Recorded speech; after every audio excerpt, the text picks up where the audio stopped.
Madam, আজকে আমি আপনার অফিসে যেতে দেবো না। আজকে আমি আপনার এমন একটা জিনিস দেবো যেটা দেখলে আপনি অবাক হয়ে যাবেন। চলেন, আপনি একটা কাজ করেন, এই পর্দা তলে লুকাই পড়েন। কি বলতেছিস? আমি পর্দা তলে লুকাবো কেন? আমি অফিসে যাবো, লেট হয়ে। আরে এত কথা বলার সময় নাই, আপনি লুকাই পড়েন তাড়াতাড়ি। তারপর আপনি যেটা দেখবেন এটা কল্পনাও করতে পারবেন না। কিরে, তুই এখানে কি করছিস? তোর ম্যাডাম কই? স্যার, ম্যাডাম তো অফিসে চলে গেছে। ও, অফিসে চলে গেছে। আচ্ছা ঠিক আছে, তুই যা। যাক, ও তো অফিসে চলে গেছে। এখন আমি আমার জান পাখিটাকে একটা কল দিই। হ্যালো বেবি, কেমন আছো? আরে আমি তো খুব ভালো আছি। শোনো, আমার বউ না অফিস চলে গেছে, বাসা পুরোই ফাঁকা। আমার বাসায় চলে আসো। হ্যাঁ রে বাবা, তাড়াতাড়ি চলে আসো। আচ্ছা ঠিক আছে, আমি কিন্তু ওয়েট করছি তোমার জন্য। আচ্ছা ঠিক আছে।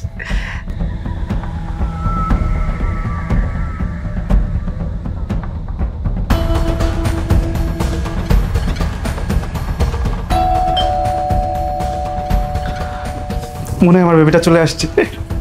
তার মানে এইসব দেখার জন্য নীরব আমাকে আজকে অফিসে যেতে দেয়নি। আমার স্বামী আমি অফিসে চলে গেলে এই সমস্ত কাজ করে মেয়েদেরকে নিয়ে এসে বাসায় ও আমাকে এইভাবে ঠকাচ্ছে।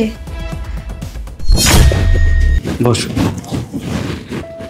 বাসা পুরোটাই ফাঁকা। আজকে তুমি আর আমি শুধু এনজয় করবো। দাঁড়াও, এভাবে আর কতদিন চলবে? তুমি আমাকে কবে বিয়ে করবে? আরে বাবা, আমি তো তোমাকে অনেক ভালোবাসি, তোমাকে তো আমি বিয়ে করবই। তুমি তো জানোই এই বাড়ি গাড়ি প্রপার্টি সবকিছুর মালিক আমার বউ। তাছাড়া যে বিজনেসটা, এই বিজনেসটাও আমার বউ সামলায়। ওকে যদি আমি ছেড়ে দিয়ে তোমাকে বিয়ে করি, এগুলো তো আমি কিছুই পাবো না।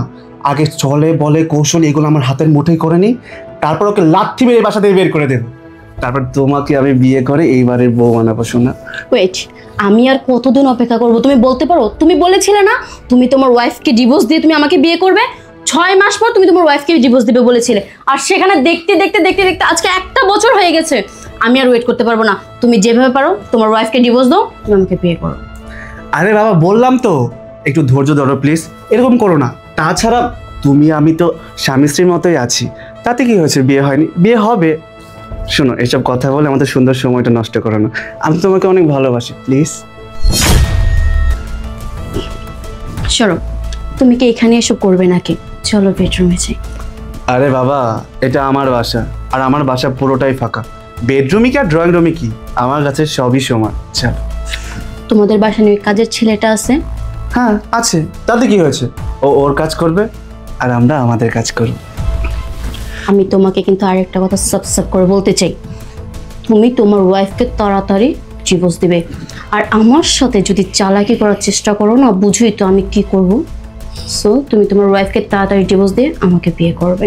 আরে বাবা, এত চিন্তা করছো কেন? আমি তোকে ডিভোর্স দেবই। আমি বললাম না, এই বাড়ি গাড়ি প্রপার্টি আগে সব কিছু আমার হাতে করে নিই, তারপর ওকে আমি ডিভোর্স দিয়ে দেবো। তারপর আমি তোমাকে বিয়ে করে সারা জীবন একসাথে থাকবো। আচ্ছা, এইসব কথা ভাব। চলো বেডরুমে চলো।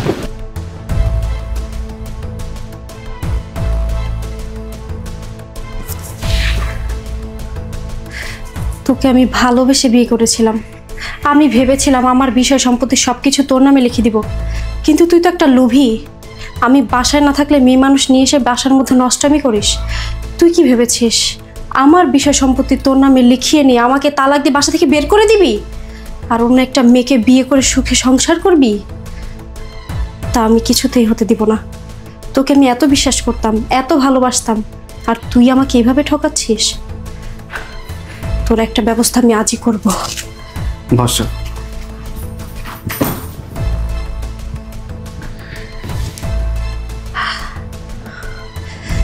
শ্রাবণ, ভাবলা তুমি তুমি না অফিস চলে গিয়েছিলে? চরিত্রহীন লম্পট কোথাকার, তোর এত বড় স্পর্ধা! তুই আমার বাসায় মেয়ে মানুষ নিয়ে এসে নষ্টামি করিস। ইয়ে মানে দেখো। কি দেখবো? হ্যাঁ, আর কি দেখার বাকি আছে?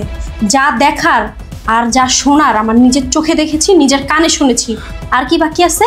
এটা তোর গার্লফ্রেন্ড, এই মেয়ের সাথে তোর অবৈধ সম্পর্ক। আমার বিষয় সম্পত্তি হাতিয়ে নিয়ে আমাকে ডিভোর্স দিয়ে এই মেয়েকে বিয়ে করে সুখে সংসার করবি? চরিত্রহীন লম্পট, তোর এত বড় স্পর্ধা, তুই আমার বাসার মধ্যে মেয়ে মানুষ এনে নষ্টামি করিস? ইয়ে মানে দেখো। কি দেখবো? আর কি দেখার বাকি আছে? যা দেখার তা আমি নিজের চোখেই দেখেছি, আর কিছু দেখার বাকি নেই।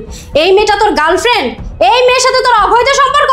তুই আমার বিষয় সম্পত্তি হাতিয়ে নিয়ে আমাকে ডিভোর্স দিয়ে এই মেয়েটাকে বিয়ে করে সুখে সংসার করবি? ভাবনা দেখো, তুমি আমাকে ভুল বলছো। হ্যাঁ মানছি যে আমি একটা মেয়ে বাসায় নিয়ে আসছি। আসলে কি হয়েছে বলো তো, তুমি তো সবসময় অফিসের কাছে ব্যস্ত থাকো, তাই আর কি আমি বাসায় একা একা বোরিং ফিল করছিলাম, তাই ওকে নিয়ে আসছি। এটা আমার অপরাধ হয়েছে, আমি মানছি।